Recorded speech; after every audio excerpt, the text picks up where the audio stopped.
So I'm going to be very brief. I'm going to make my remarks informal, and then I'll take questions from everybody. First off, I'd like to announce formally that Sarah Huckabee Sanders is going to be the president.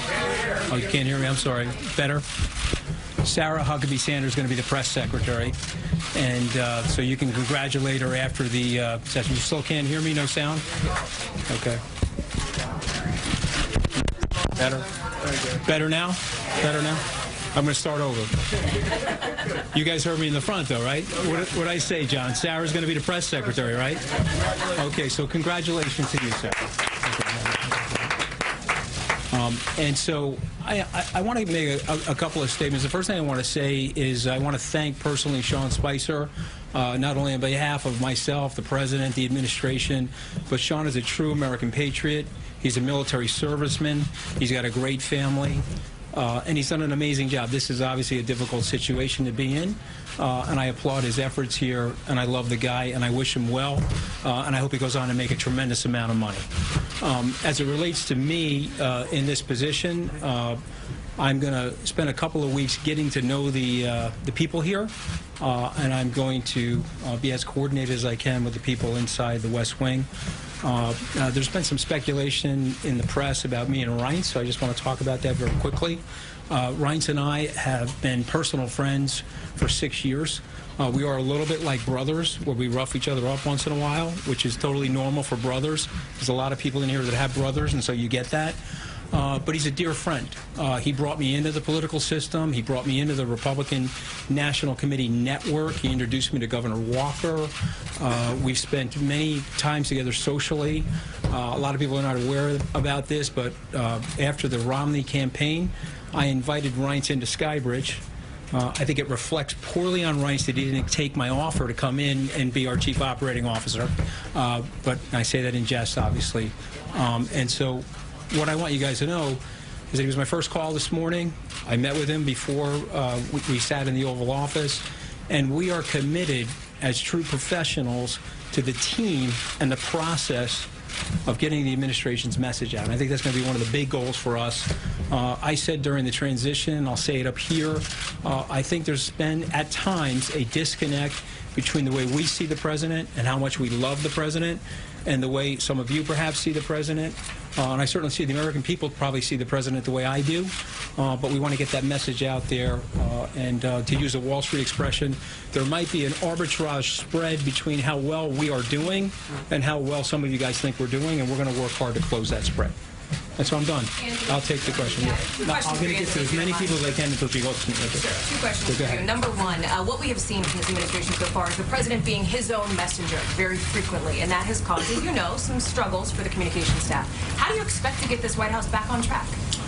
Well, I'm going to take a slight issue with the question because I actually think the White House is on track, and we're actually, I think, doing a really good job.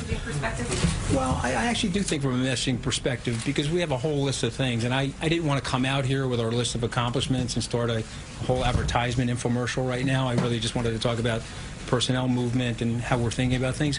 But I think we're doing an amazing job. The president himself is always going to be the president. I was in the Oval Office with him earlier today, and we were talking about letting him be himself, letting him express his full identity. I think he's got some of the best political instincts in the world, and perhaps in history. If you think about it, he started his political ascent two years and 2 months ago, and he's done a phenomenal job for the American people. And the people I grew up with, they so identify with the president, and they love him, and so we're going to get that message out. So my second question for you, I'm going to get to everybody. Don't worry. You can speak a little bit about how you plan to, obviously you're a business guy, you're a Wall Street guy, how you plan to handle any potential conflicts of interest, and walk us through how this offer was made to you, what the president said when you were here, what the conversations were like. Well, I don't think it's fair to the president for me to go into the exact conversation because I want to keep those conversations between me and him private. But we talked a little bit about the White House. We talked a little bit about our personal relationship. And then when he extended the offer to me, I said I would do it because I want to serve the president. You know, one of the things, I have a lot of family members that serve in the American military.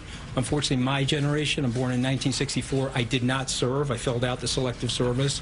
It's one of the regrets for my life, so this is an opportunity for me to serve the country. I love the president. I obviously love the country. Look at my life experience here in the country. And so it's an honor to be here. It's an honor to stand here, actually. In terms of my personal business conflicts? Yeah. Yeah, so I have worked with the Office of Governmental Ethics to take care of all of my business conflicts. My start date is going to be in a couple of weeks, so that it's a 100% totally cleansed and clean. And I don't see an issue with it. The Office of Governmental Ethics doesn't see an issue with it, nor does the White House counsel. So, but here's one thing I want to say about this, though.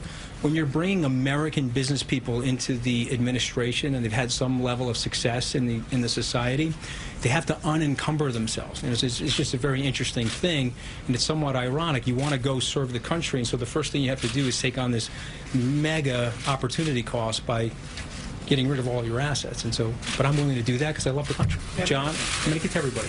Anthony, you've been watching this White House from somewhat outside, and I'm sure you have your own perspective on what you've seen. Not quite as tan as you, though. Not that outside. Go ahead. What is the first thing you're going to change to try to right this ship and put it on a course? Again, I take issue with that. I think the ship is going in the right direction. I think we've got to just radio signal the direction very, very clearly. I like the team. Let me rephrase that. I love the team. And so I'm an incrementalist. Most entrepreneurs you'll find are incrementalists. To say something overly bold or overly dramatic is unfair. What good entrepreneurs do is they start the day and they go through the process. The Navy SEALs would tell you that if you want to eat an elephant, you got to eat it one bite at a time. And Sarah and I are going to do that together. Let me get to everybody. Gareth, go ahead. Anthony, did you have any hesitation taking this job, knowing it might cause some friction, and that it might lead to Sean leaving, which is what's going to happen? And the two are at least somewhat coincidental. And did you have any hesitation about how you would relate to the rest of the White House staff if you came in under those circumstances? Okay, well, listen, remember, I'm a business person, and so what happens in business a lot of the times is you have some rotation in personnel as you're making changes, and you have lifestyle choices that people are also making. I would love to have Sean here. Sean decided that he thought it would be better to go, and for me, as it relates to Sean, it speaks volumes to who he is as a human being, who he is as a team player. Okay, so his attitude is, if Anthony's coming in, let me clear the slate for Anthony, and I do appreciate that about Sean, and I love him for it. But I don't have any friction with Sean. I don't have any friction with Reince. This is the White House, the United States of America, and we're serving the president. And I want to make sure that our cultural template is that we put the president's agenda first, which is perfect for the American people, and we serve his interests. And so if we have a little bit of friction inside the White House as a result of that, it's okay. We can all live with that. I'm a business person. I'm used to dealing with friction. You were a significant player during the transition. Was it disappointing that you did not land a post here from the get-go? Again, I would say as an entrepreneur, you have to be accustomed to setbacks. I've had a series of setbacks in my life, which I've written about. I wrote a best-selling book, and if you don't believe me, you can come into my basement. I'll show you every copy in order to get it to be a best-selling book. And so I'm very honest about mistakes that I've made and setbacks that I've had. And so was I disappointed? Yes, I said that candidly, that I was disappointed. But I love the president, and I'm very, very loyal to the president. And I love the mission that the president has. Okay, since the early days of the campaign, when I went to these rallies and I saw the love that the people had for the president, and I grew up in the middle class, and so there's a struggle out there. The president saw that before I did. I wish I could tell you I saw it before him, but he taught it to me. And I feel that struggle, and I have empathy for that struggle, and I want to be here to help make things better for the American people. So I'll take the hits. Yes, sir. I'm going to try to get to everybody, I promise you. I'll try to get to everybody. Sean told the AP and others that the president needed a clean slate. How does that comport with a White House that's headed in the right direction? And secondly, how badly does the president need a win on health care in order to make progress? Okay, so here's the one problem with the way our society is working right now. We are micromanaging the seconds of the news cycle. I predicted the president will get a win in health care. That's my honest prediction, just because I've seen him in operation over the last 20-plus years. The president has really good karma, okay? And the world turns back to him. He's genuinely a wonderful human being, and I think as the members of Congress get to know him better and get comfortable with him, they're going to let him lead them to the right things for the American people. So I think we're going to get the health care done. I also think we're going to get tax reform done. And whatever else is on the president's agenda, we're going to work very, very hard, very studiously here to make it happen. So I John. see the cameras are back. Will you commit now to holding regular on-camera briefings, sir? If she supplies hair and makeup, I will consider it. Okay, but I need a lot of hair and makeup, John. Okay, but I don't know. Maybe. Well, I think not at all. This is the press secretary. I'm up here today only because I think it was the first day we made a mutual decision that would make sense for me to come up here and try to answer as many questions as possible. But and the answer is we may. I have to talk to the president about it. I like consulting with the president before I make decisions like that. Yeah, go ahead, John. And Keep I know going. you've been one of the president's strongest supporters for a while now. Yeah. But does he know what you said about him back in 2015 when you said he was a hack God, he politician? brings it up every 15 seconds, okay? One of the biggest mistakes that I made, because I was an unexperienced person in the world of politics, I was supporting another candidate. I should have never said that about him. So, Mr. President, if you're listening, I personally apologize for the 50th time for saying that. But here's the wonderful thing about the news media. That was 3 minutes of my life. He's never forgotten it, and you've never forgotten it. But, you know, I hope that someday, Mr. President, you'll forget it. Okay, let's go to the next question. Can I ask you one more? Just Go ahead, John. There's been a question about credibility, some things that have been said in this room. Let me ask you a variation of what I asked Sean Spicer on his first day. Is it your commitment to the best of your ability, give accurate information, the truth from that podium? I mean, I sort of feel like I don't even have to answer that question. I hope you can feel that from me, just from my body language. That's the kind of person I am. I'm going to do the best I can. I'm going to get to everybody. Go ahead. Anthony, you mentioned your relationship with Wright. Was he involved in offering you this position? Was he consulted by the president ahead of time?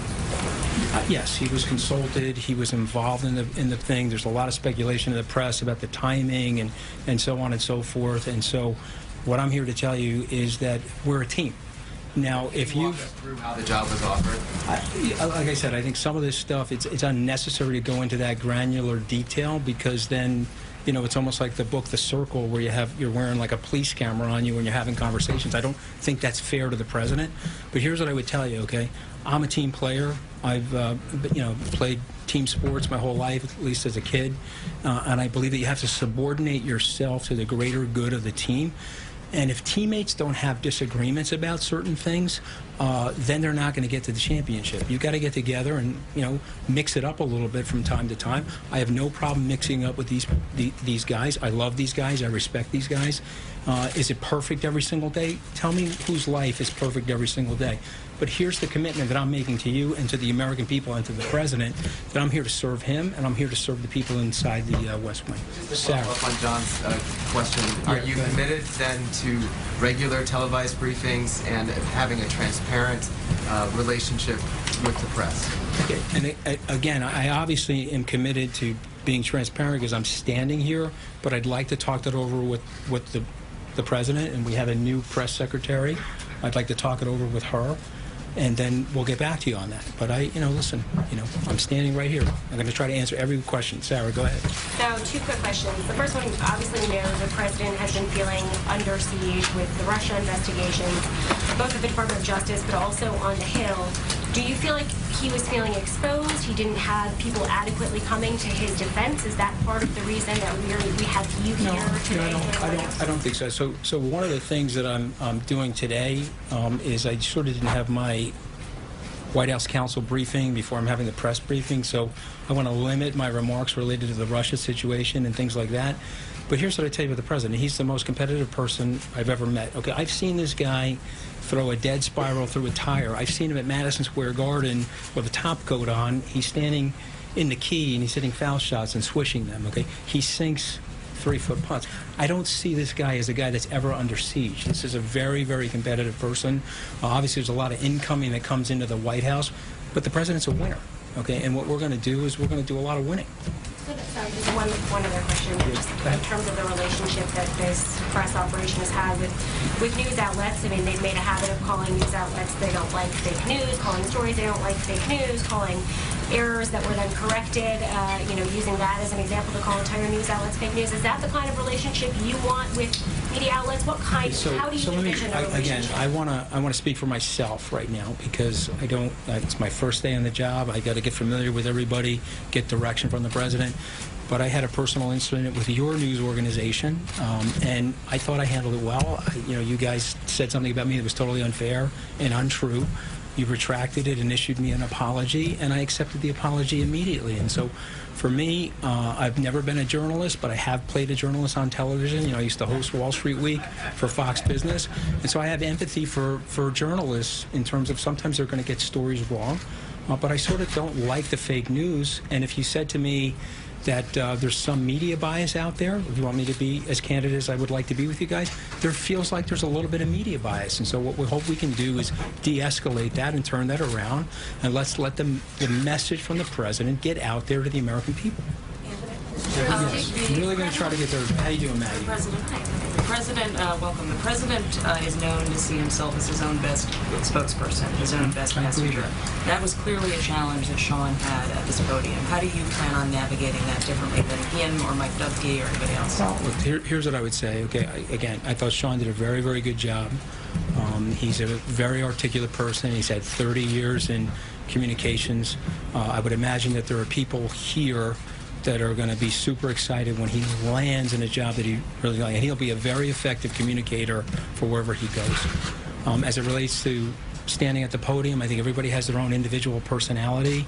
I do believe that the best messenger, the best media person, the most savvy person in the White House is the President of the United States, and I'm frankly hoping to learn from him as well as learn from Sarah and other people here. How would you characterize your relationship with the president? How long has it lasted? How far back does it go? How old is it? He's probably not going to remember this, but the first time I met the president, and again, he was a name brand even back in the day, I was 31. Michael Fascitelli was a close personal friend of mine. We were at Goldman Sachs together. He introduced me to the president. I had met him a few more times. From that, Randy Levine, the president of the Yankees, introduced me to him a few times. And then I would say that we got closer during the Romney campaign, where we did a couple of fundraisers in his magnificent apartment. And so I think we're pretty, listen, I don't think I'd be standing here if I didn't have a good relationship with the president. I love the president. And I think a lot of you guys know in the media I've been very, very loyal to him, and I'm going to do the best I can with my heart and soul in this job and try to serve him the best way that I can. One last question. Do you plan on changes in the comm shop beyond this, or are there going to be other changes? No, I mean, there was some speculation. The things I can talk about specifically is Dan Scavino and Hope Hicks are staying. So I know there was some speculation about that. I just spoke to both of them. I love the two of them. I go back a long ways with them. I think they're two phenomenal people. As it relates to the other people in the comm shop, I've got to get to know them. Sean was incredibly gracious a few hours ago where we sat in his office and he spoke to them on my behalf. Reince was incredibly gracious. I spoke to them as well. I got to get to know the people. They got to get to know me. Hopefully they'll like me and they'll want to stay.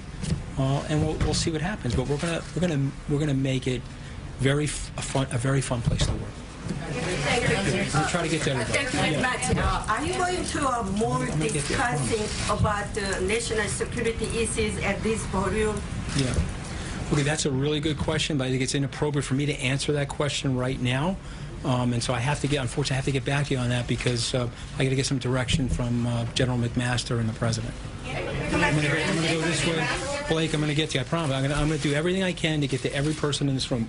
Yes? Encourage President Trump to have a press conference with us in the near future? I'll talk to him. Absolutely. I mean, listen. I mean, the president's phenomenal with the press, okay, and he's a great communicator. He won this election. I used to know the math a lot better when I was in the campaign and during the transition, but I think we spent like, I don't know, 60% of the money, and we had 1/3 the personnel.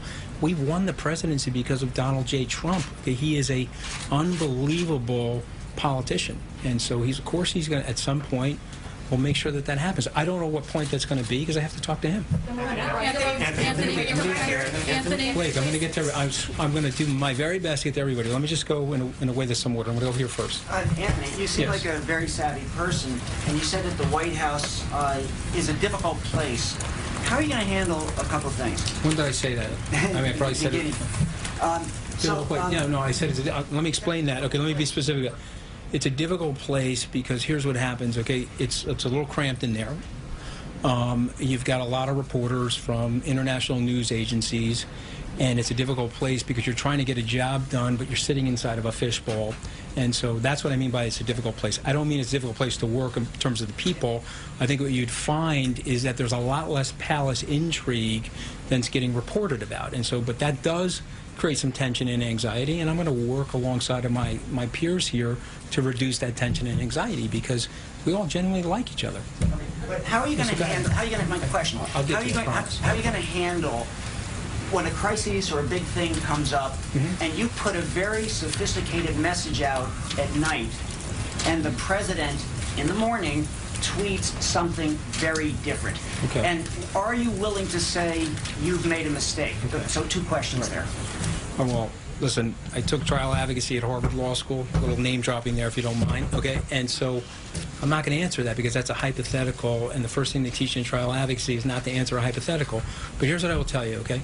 I love the president, and the president is a very, very effective communicator, and he'll use social media. I think he's got if I get this wrong, I know I'm going to hear it from him, so I hope I don't get it wrong. He's got 113 million or 114 million. I know he's picking up about 300,000 followers a day, God bless him. And so to me, I think it's been very effective use of reaching the American public directly. And so, listen, I welcome him continuing to do that. I think it's very, very important for him to express his identity because what I have found when I travel around the country, people love him.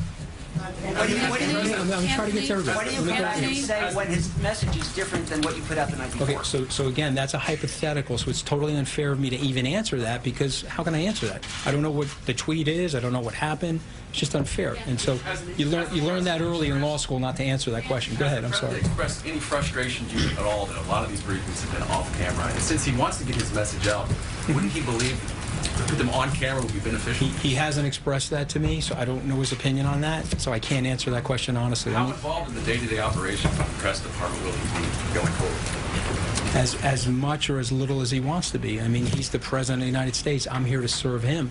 I'm certainly going to do my very best to communicate to him what I think is the most effective strategy for him to get his message out to the American people and to the global community. But it'll be as much or as little as he wants to be. You know, he did, give me the orders today that I'm in charge, and I report directly to him, and I'm going to do my very best to serve him. So as much or as little as he wants. Just to follow on that, yes. Your relationship with the Chief of Staff, is he your boss, or do you report directly to the President?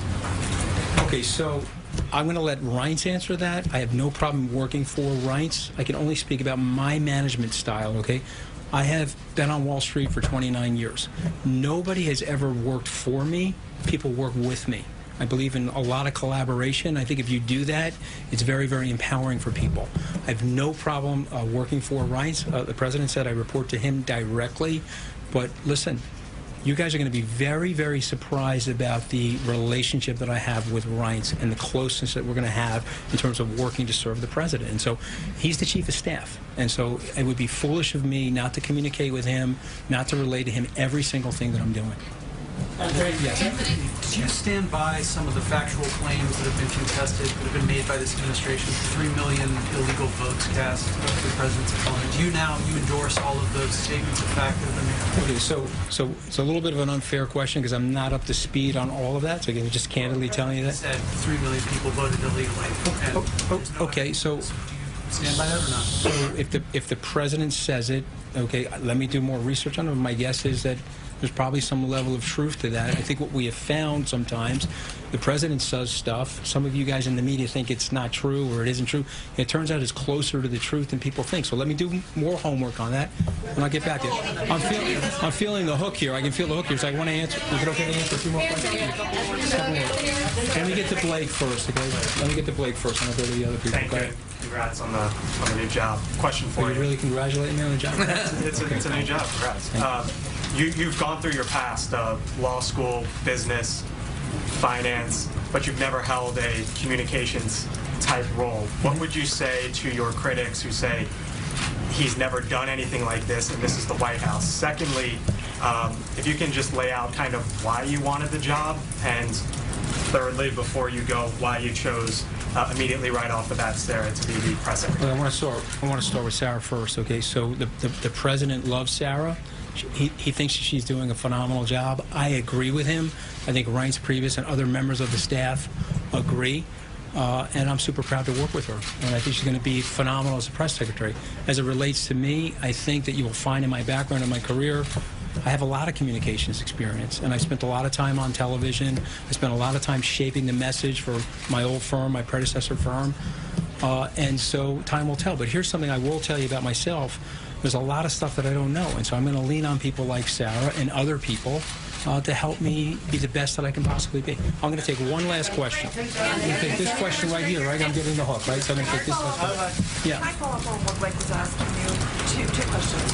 Because of your legal background and the fact that you mentioned the White House counsels, can you explain to us what role, as someone who's been trained in the law, you plan to play in communications, interacting with the president's legal team, dealing with the Russia investigation? Yeah. And then secondly, can I add on? Most analysts who have ever looked at White House communications have, in academia or historians, have said that when a president says that he has communications problems, what he has is usually policy and political problems. You're arguing that we're not understanding in the United States how much the president should be appreciated and how much you love him. But can you describe to us how much you think that it goes beyond that concept and that the president has political and policy problems? Okay, so let's start with the first question. Just repeat, the first question was what again exactly? So, legal, you're going to interact with the president's legal team in what way? Yes, that's a good question. And so I'm close personal friends with Jay Sekulow. I have a relationship with John Dowd, and I'm going to work with Don McGahn and other people to just make sure that we're on message and we're handling ourselves in the most appropriate way possible. That's the best I can say about that. Do I know Ty? I have not met Ty. I don't know Ty. And so then the follow-on was communications problems versus policy and political problems, and the way you see that in the context of this president. Well, long ago, Teddy Roosevelt said that the presidency is a bully pulpit, and that the president has a great gift, and that he's able to control the news cycle and able to control the messaging. And so I think if we get super coordinated around here with the president, and we go back to what he did, some of the great successes that he had in the campaign, in the transition, and even in the presidency, frankly, is delivering that message directly to the American people. And so, to me, I think the policies are fantastic. I think he's done a phenomenal job. I think Sarah read something that I totally believe, is that he's doing a phenomenal job, and we just need to get it out there a little bit more aggressively, and we're going to try to do that. I got to go, right? I'm going to take one more, right there. Thank you very much.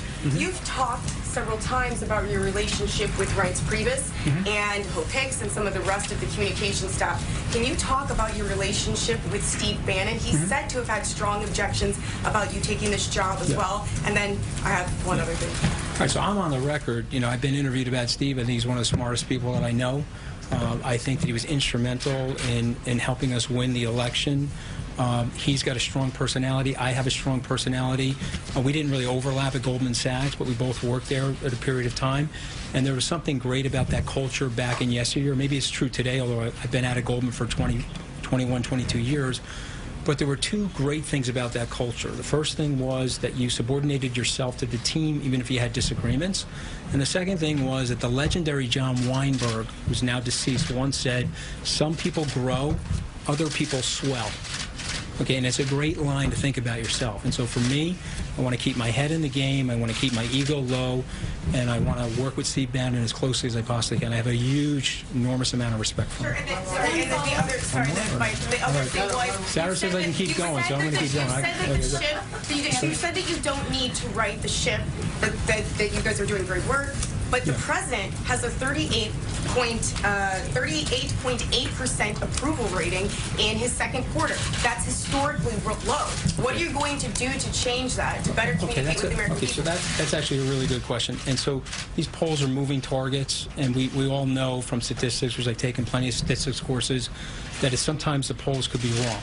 We do know that. Average. That's Gallup's average. All right, so we're going to use Gallup's average, but we were using averages during the campaign, and people said we were going to lose, and we ended up winning. And so what I would say about polls is that they're a barometric pressure reading for right now today, but the American people are actually playing a long game, and I think they really, really love the president. And when you look into the individual state-by-state polls, you can see the guy's doing phenomenally well. And so it's indicating to me, at least me personally, that the president is really well loved. There seems to be a disconnection in terms of some of the things that are going on, and we want to connect that, Sarah and I, best at our capability, and so that people feel great about what he's doing. I feel great about what he's doing, and I want, well, maybe you're not going to feel great, I don't know you, but I want the American people in general to feel great about what he's doing. I'll take the question. When she says I can keep going, I'll keep going. Go ahead. Thank you, Anthony. There have been reports about General McMaster having disagreements on policy over Russia.